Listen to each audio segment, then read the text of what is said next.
back here in Sports Night. Have an awesome interview planned alongside Marshall Leffler from the Red River Roundup right here in Cenla. Marshall, this is your first time here on Sports Night. First time to be here, yeah. Really excited about this fall in the football games, but yeah, excited to be here as well. And I know you moved back here around a year ago. You're from Alexandria originally. Yep. Tell a little bit about yourself. Born and raised in Alexandria, always been a sports fanatic, was an athlete here at Grace Christian and at Louisiana Tech. Got into coaching and athletic administration, so moved, got to live all over the state and get familiar with pretty much every program in the LHSAA.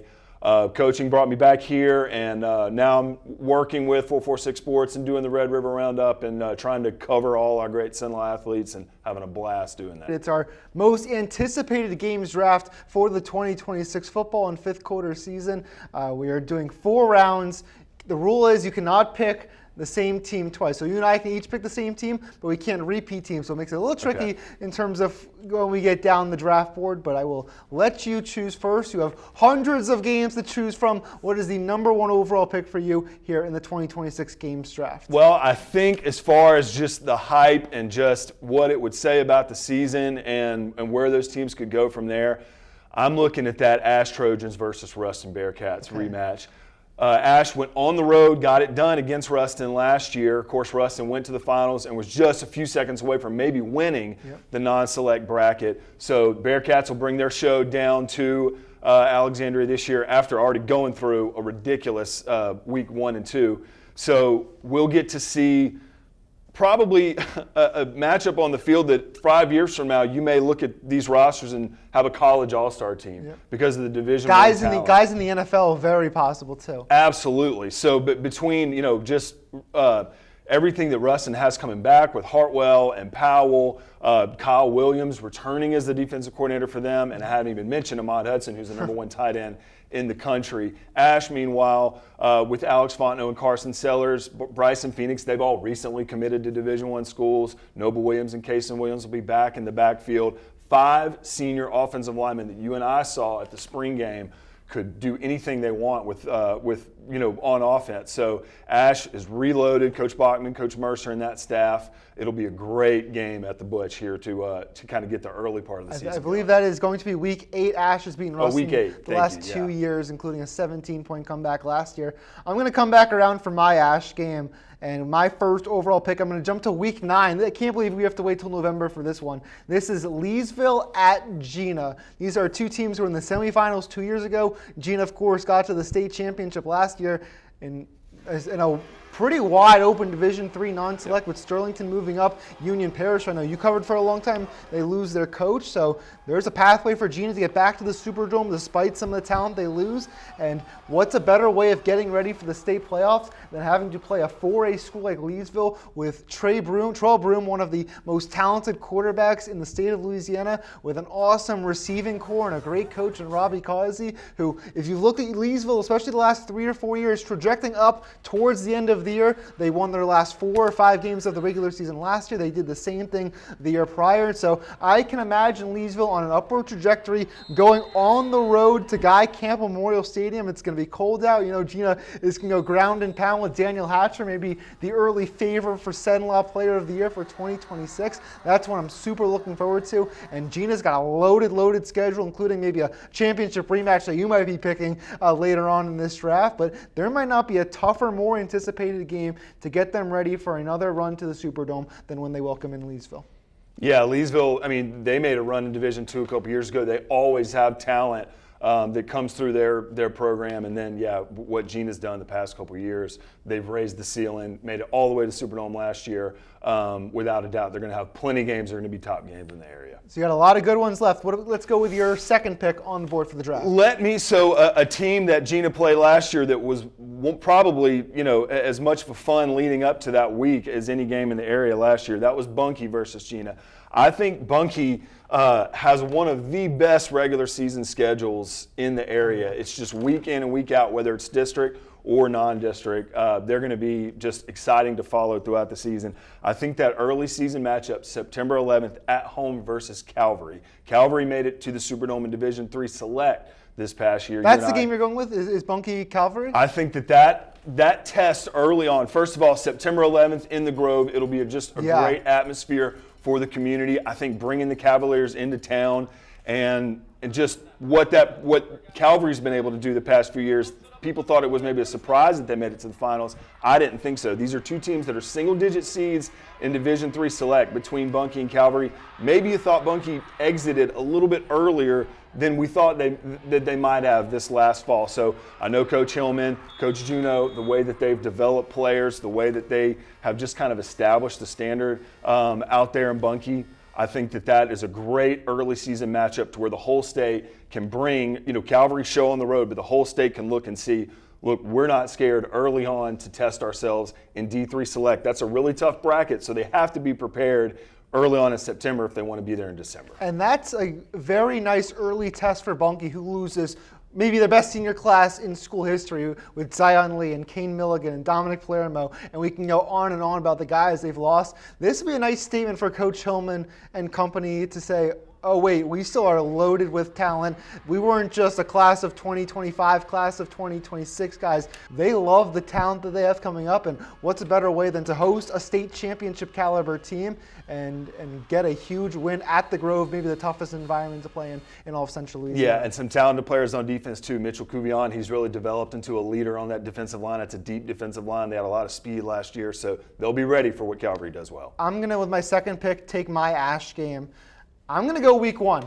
And there's so many great ones, there's so many district ones, but week one against Bryant, Arkansas is going to be an unbelievable game. Bryant, they've won, I believe, 7 state championships in the last couple of years, last several years, and they're on a crazy winning streak. I don't know the exact number heading into this game, and a huge theme, not in Central Louisiana, but the entire state, was out-of-state teams versus Louisiana teams, and the Louisiana teams absolutely had their way, whether that was Edna Carr beating, what was an American Heritage out of South Florida. We had Rustin beating teams in Texas. We had Neville beating teams in Mississippi. The best teams in Louisiana were beating the best teams from out of state. So now Alexandria welcomes in maybe the best team in the state of Arkansas, which is a very good football state. This isn't playing, you're not playing Alaska and Hawaii. No. You are in Hawaii, is a great football state too. But you're playing a lot of really talented kids in Arkansas. And this is a great first test for the Ash Trojans, and a loaded senior class, as you mentioned, with the Williams at running back and Carson Sellers and Alex Fontenot, and an incredible defense with Josh Mercer and company. This is a way to okay, are we going to get back to our third state championship in 7 years? This is the first tough step. I was at Ash on Friday. They're a team that has a lot of belief and a lot of confidence, and they're going to have to express that first snap of the season against a really, really good team from just out of state. Yeah, I think Bryant, they've basically been what Edna Carr's been in Louisiana the past few years. I believe it's 7 of 8, and they play at the 7A level. So this is big-time, big boy football that they're going to be bringing down into Cenla. So what a week one matchup for the Trojans. We're going to toss to a quick break. We're going to come back here and draft our other games for the Cenla football draft coming up right after the break.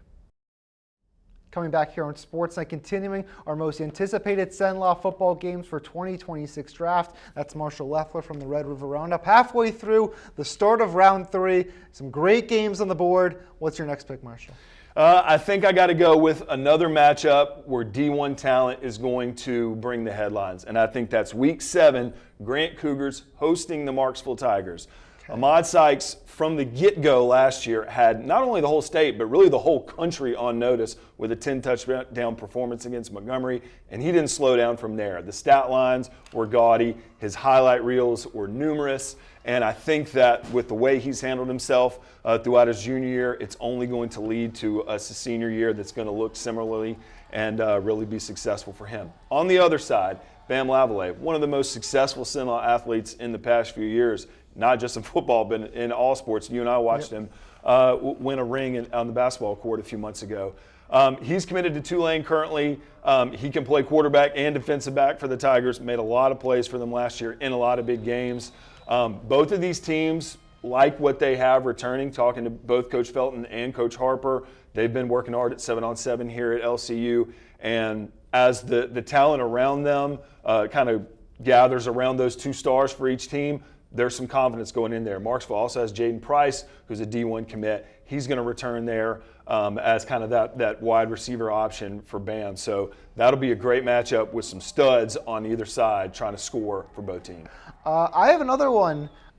coming in week 6. These are two Cenla teams who did not play the last couple of years, but they're going to play this year.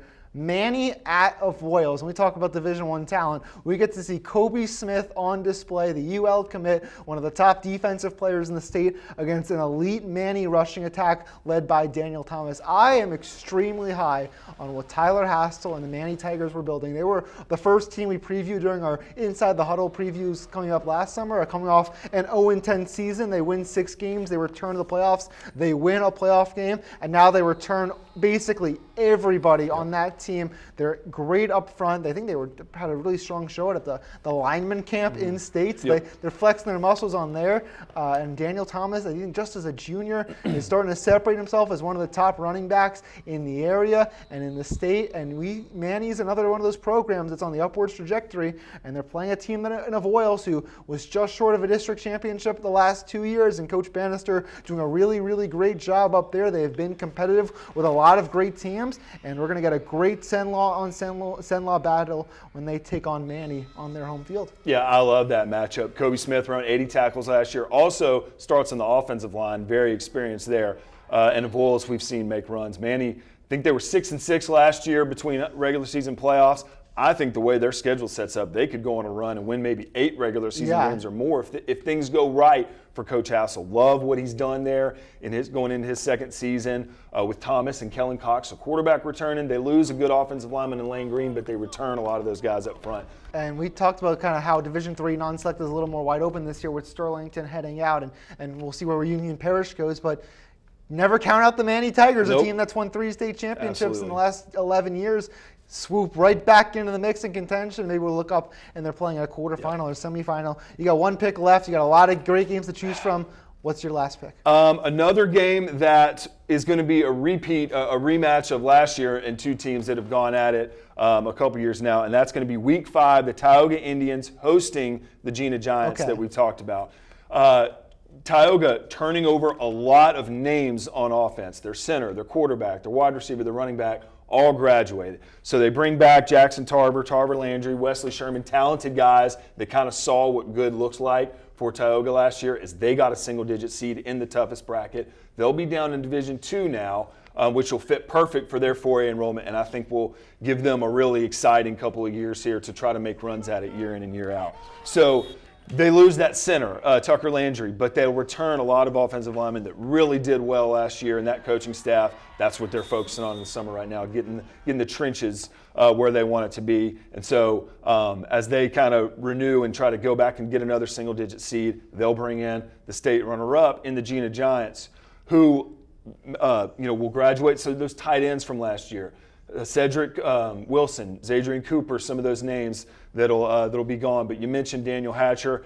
He'll be that true running back now. And one interesting thing for Gina, Jonas Jenkins, who made plays for them at cornerback last year, he'll be a junior. He's going to be QB1. Got a lot of speed, kind of a threat to run and pass, and they really liked what he did for their defense last year using his athleticism. So he'll be under center now for Coach Roark. It'll be exciting to see about Week 5 in the schedule what that Gina offense looks like. Tioga has beaten Gina in each of the last 2 years, including on the road last year. I think Gina wants a little get back. They've won the district last year. They went to a championship, but I think they want to beat Tioga. I think that's a big goal for them. Yeah, 2 great offenses. See what they can do by that point in the season. Yeah, my last pick. There's just an obvious one sitting here that I feel like I have to take. It's Week 10. It's the last game of the year. We've already talked about both these teams. Bunkie and Marksville. They played an incredible game at the end of last season where Bunkie goes up huge early and Devin Laviolette runs the team back into the game, and they get back, I think, within 3 or 4, and Zion Lee returns an onside kick back for a touchdown to clinch the game, and that was the game that what we mentioned, Keatron Watson had the 98-yard run. It was one of the most enjoyable games that I saw all of last year. You could kind of tell how much that Catskin Bowl matters, the Catskin game matters out in Avoyelles Parish. And I think that, and now they're going back in Marksville, I think Marksville knows that this is a great opportunity for them to have a big year and maybe return to the state quarterfinals with Jaden Price and Devin Laviolette and a lot of other really returning starters, and even bring back K. Mingo as the offensive coordinator. Go watch his highlight film when he played in high school. I think Devin Laviolette could kind of reenact some of those fun things. And we talked about Bunkie early on, where I think in the beginning of the season they're going to want to improve or prove themselves that they are still a championship contender. We can only imagine how they're going to look at the end of the year when quarterback Austin Fitzgerald has a lot more starts maybe under his belt, a little more experience, and Bunkie more comfortable in that system as they're going to go on the road and take on a really good Marksville team in what could be a really raucous environment there, maybe with a district championship on the line. You never know, but that could be a really fun one. Yeah, and is that a Week 10 game, I think? Last game so of the year. it's always interesting to see what teams do during Week 10. Are you coasting into it, or do you have a bye week like some teams,